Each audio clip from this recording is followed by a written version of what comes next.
Good morning, Suzanne.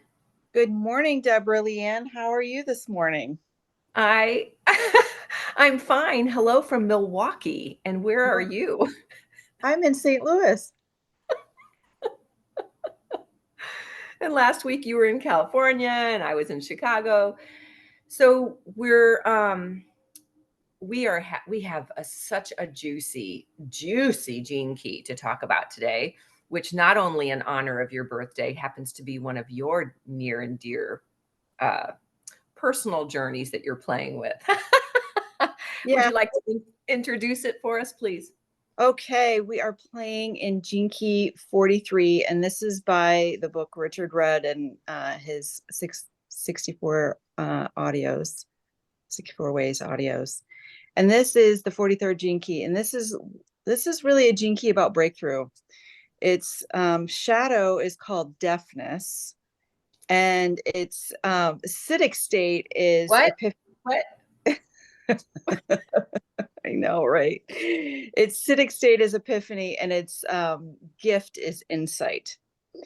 And so, really, what I struggled with most of my life is the deafness. I will admit it's when you're constantly kind of in survival mode, and you move from survival to surrender to service. It's kind of like that because it's when you can't control things, it's very frustrating. You are deaf because you're deaf to yourself because you take in so much information from all places everywhere that you can't hear your own thoughts. You can't Your own speak self, your own your wisdom, own yeah. your own wisdom, right? So you're feeling everybody else and hearing everybody else. And so you're constantly in the fight flight mode. So it's really understanding your body and like understanding your own presencing and understanding it's a pattern that can happen. Um, I have found that it's not very helpful to worry. Oh, yeah, he talks a lot about worry, which I didn't put that in the same category, but I'm now recognizing is, uh, one of those useless things that we do, right? There's nothing we can do with It's a worry. It just it's spins. It's like right. It's a mind spin. So it's a rattling that goes around in it. And it's when you obsess about things too. Um, and then it's a constant mind wheel. So that's the reaction where it's repressed, when you have that repressed wound of just worry and incessant like thoughts. um the the reactive, oh my gosh, guys, it's noisy. You're constantly chattering and talking at people because you're trying to avoid the deafness. yeah. If I were So quiet for a minute and had to just what is it about? There is such an allergy to silence. yeah. You'll notice that people, I love to do this when I'm facilitating, right? I'll ask a question and the room goes silent. And there's always that person that's like, well, I'll go first because they can't stand to sit there and wait for the whatever is emerging to come. And sometimes it just needs to be that way, right? So I love that. It's the people that when you're having a conversation can't take a breath. Well, and two, because they don't want to have to feel. No, yeah, because if you slow down, you have to Yeah. go, oh, here I am. Oh, crap. And everything catches up, and then you have to be with it. Or you don't. Okay, I'm going to start using I words because I feel like it's better than you words. I don't want to say anybody else's experience. My experience is when I slow down enough, I start to feel all my own feels. Right. That mutual friend of ours, she was the first person I ever, Kara, remember she used to say that feeling all the feels. And Yeah. I thought that was the coolest way to describe being with your emotions. So, cute mug, I have only these nasty styrofoamy things, which I'm not happy about. So I use the same one over and over and over all week. So tell me a little bit about the gift in this reactive. Once we start realizing that, man, it's so noisy, I want to shut it all off. I want to shut it down. That's when insight happens. Is that what you're saying? Yeah, it's really unpredictable when you As it can should really, be. yeah, You can't just turn it on when you want to. it's it's really how can I put it? So then when you release yourself from the belief that you what's the word? Hmm. This is part of it. It's just like it comes through when it comes through. It's this insight is all about being spontaneous. And it's what Richard has called liquid genius, because it can't help but come out, but it comes out not in a reactive or a fearful way. It comes out because it bubbles out. It's effervescent. It's incandescent. It's light I love filled. Yeah. And so so it's being a part of that mystery and just embracing it. allowing it, right? Allowing it to happen, Yeah. slowing down enough so that it can happen. So I am getting ready to go into this thing, which I'm sure you guys will hear all about next week because I'm already so excited and I haven't even started it yet. But in the homework to prepare for it, we were given a series of interviews with various really amazing thought cosm cosmologists, like like not cosmetology, but like the ones that like are universal. One wrote a whole book about Gaia and how we're all connected and all of this. Anyway, the one person that was interviewed has all kinds, like he was basically the person that founded Intel, that whole computer chip stuff. And he said that every time he had a download, it was it was in a moment where he just had given up and had just like thrown his hands in the air and was like, I don't know what to do with this. Went to sleep, middle of the night. Boom. This and so he and the person interviewing him who started this leadership program that I'm part of, they were talking about when you get that, you don't get the hows, you don't get any of the steps. You get this big, huge, and I think Richard Red said this about Gene Keys. He gets this big epiphany, right, Yep. of this Right. huge thing. And you're like, now what do I do with that? And so then you have to figure out that's where your genius comes through as to how do I break this down so I can talk about it, teach it, build it, create it. And I love that because very often we get these huge things and we're like, oh, well, that's impossible. Or what am I supposed to do with that? Exactly. So, an epiphany like that, it can be little, right? It doesn't have to be Mhm. like big, I know how to save the world from war, Right. even though I Right. do. But love, love, love. It, Um, well, it is. It's letting even more light flood into your cells. And so that's where the incandescence comes out, and recognizing more and more about who you truly are. And this key, you dance a lot in solitude and deep relaxation, because you just are mm, you're having a deep inner listening, and I would call in this is where the involution happens, where you literally are going into who you are and really listening to that, your higher self, your inner beingness. And it's, so again, it's all about trusting in life. So when you can trust in life, that worry stuff, it doesn't even affect you anymore, because you are in that place of true knowingness within your own being, that everything is organically and divinely orchestrated. So Yeah. it's nature at its high efficiency. It's allowing life to live through you and just being present with it. I I love that. And I, often pray that I can just be a vessel of how did they there was one thing that this really brilliant scientist person was talking about last night. I mean, each of these people have done huge neurological, studies and all this neuroscience and stuff, but um there was something about the talking about love, like, can we be more love? Can we be in service with Right.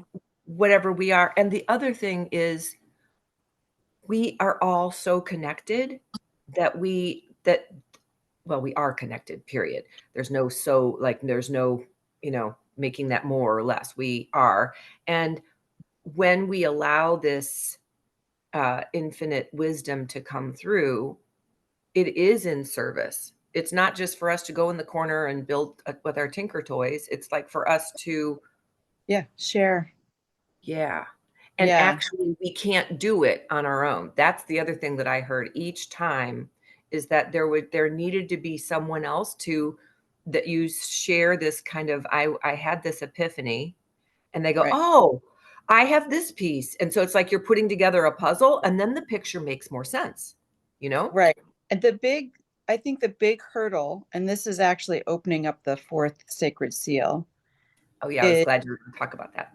is the fear. And, I always kind of wanted to stay and hang in the back and like just blend in with the wallpaper. It was never like each one of us has our own light. Gesundheit. Thank you. Each one of us has our own light to shine, and it's the fear that of rejection, of not being accepted for who we are. And yeah, you may look foolish. So what? Like, all right. Um, but it's almost like what I've come to realize is, how can you reject yourself? Don't Yeah, reject yourself. Like, you're here on purpose. Come on. yeah. Allow your light to shine. And it actually reminds me much like what we talked about last week about the divine fool. Like, you Well, get to live this is this the life. partner. Did Yeah. you see I didn't get that. That the 2 are the divine fool and majesty, the king, Hmm. which I have that one. Yeah. So we're programming each other, right? With Yeah. the king can only lead so well if he has the fool to help remind him that he's human and that the next step could take him off the cliff, you know? So it's like, Right. And this is about allowing grace to come into our bodies, to allow grace to come into form in the world by being our natural self. And the I actually this is a funny we I got laughing this weekend because we had these earplugs in case our roommate, it was just loud at night and you just wanted to get some sleep. And I gave it to my roommate and I go, here's some earplugs for you. She goes, I already have some. She goes, I said, no, but these earplugs are so that you are deaf to only but the divine. I really, I want you to just remember not to listen to all the noise and BS from everywhere else, but you are in alignment to who you truly are and you're listening to your divinity. yeah. I want those earplugs. I did not sleep well last night. I heard the trucks on the highway and the heat system here and I had a little discussion because it was too hot and I couldn't I was trying to turn on the air conditioning to make it go down. It was anyway, I want those divine earplugs. Yeah. So let's just talk a little bit about how do before we close, because I know we both have to skedoodle. Tell me a little bit about how can we support each other in dropping into the space where we allow or we remember our connection to divine insight, to allow ourselves to be quiet enough to hear our own insight. I think 10 years ago, even 5 years ago, very often we as coaches felt like we needed to have all the answers for our clients. Yeah. And now I have learned that it is so much more um, juicy, fruitful, growthful to allow them to come up with their own answers. Right. Because I may not even be right. Well, and they I, have their own inner wisdom, like, which is what I so, want. Hmm. yeah. And so it's not that we have answers for other people. I think we're just continuing to constantly open ourselves to just more of naturally who we are. And as we can recognize that within ourselves, we're just seeing it and being present and witnessed. It's almost like a witnessing of others' unfoldment Yeah, of it's their almost wisdom. like holding the space Yeah. for them to remember their own divine intuition, because that was one of the words that kept coming up, was intuition in the world of science and all of that, about how much is what is intuitive and what is it scientific process. And it Yeah. was fascinating to have that conversation with these brilliant inventing people. And I'm thinking in terms of, and I think this is what I'm getting ready to go learn, is a little bit more the Aikido, the art of peace, is allowing others to be on their own path. We don't have to get in their way. We just step out of the way and let them do their thing. And but we're still holding them in love. Yeah. So versus trying to change them, like you need to be keeping step with me or whatever. And as leaders, very often we get where we want people to change, like get with it, or we're This is all parental. about the only thing that we can like really be mindful of is how we deal with our inner beingness. And so Yes. that's the big trick. Like that's that I mean, I kind of think it's a cosmic joke. We've always thought we can change things externally. The only thing we can change is our own thought and our own perception of how the world works. And as we have those like ahas within ourselves, the like things change around us naturally. I mean, it's really a miracle because, like, we think we know what's happening, but we need to like surrender to what's really happening. And Yeah, you I never get really, reminded. Yeah, that's a rude reminder when I think I'm like got a plan for the day. I used to do that when my kids were little. I had a morning routine where I'd get up and I'd walk with my girlfriends from like 5:30 to 6:30, and I'd come back and I'd journal and I'd pull my cards and all this stuff. And I'm in this like glorious place. I've made this beautiful plan for the day, and those little kids' feet would hit the floor upstairs above my head, and I'm like, oh, this may not look at all like what I thought, because I didn't have any control. right. And if one of them was sick and stayed home from school, then I had to, like, it was rearranging my whole world. So I just used to go, why do I go through this whole process? But and if I could laugh about it, I was fine. But a lot of times I was annoyed, not Mm. very friendly or motherly or sweet or loving, actually. If you watch Well, this one, my dear daughters. well, I will say the other thing that's come to mind is just remembering. Wait, it just dropped. Hold on a second. It's coming. Um, oh, that we when you can surrender to the point where we don't have an instruction manual to live this life. Like I so remember wishing, does anybody like know how to work this vehicle and like tell me what I need to do? I think that also is kind of the cosmic joke. Like, we get to allow it to unfold as we move about the cabin and just be kind and gentle, not only with yourself, but with every person that you meet. So maybe as we finish out and kind of like have and this our mission this week is, how can we show up in friendliness to other people this week? And beginning that friendliness towards self. Right. I think once we can feel and know the light in ourselves, the love that we are inherently, it's so much easier to see it in others. Yeah. And sometimes I forget, and this is what this kind of conversation does for me. This is how I believe community, support systems, soul sisters like you, right? How we can help each other when we forget and our light goes dim, how somebody can just be that mirror for us. Yeah. Yeah, so it's a bit of both. It's a bit of trying not to let our own light go out in the midst of a lot of heaviness. Yep. Um, I had somebody break down in tears at this conference last week. We were talking about, she says, I can't even start thinking about integral, consciousness or the higher level. She says, I am so stuck in the grief and sorrow of everything that's ending. And I said, and we need hospice workers for for all the systems that are breaking down as well. Yeah. But that doesn't mean that you can't also see it from the big picture.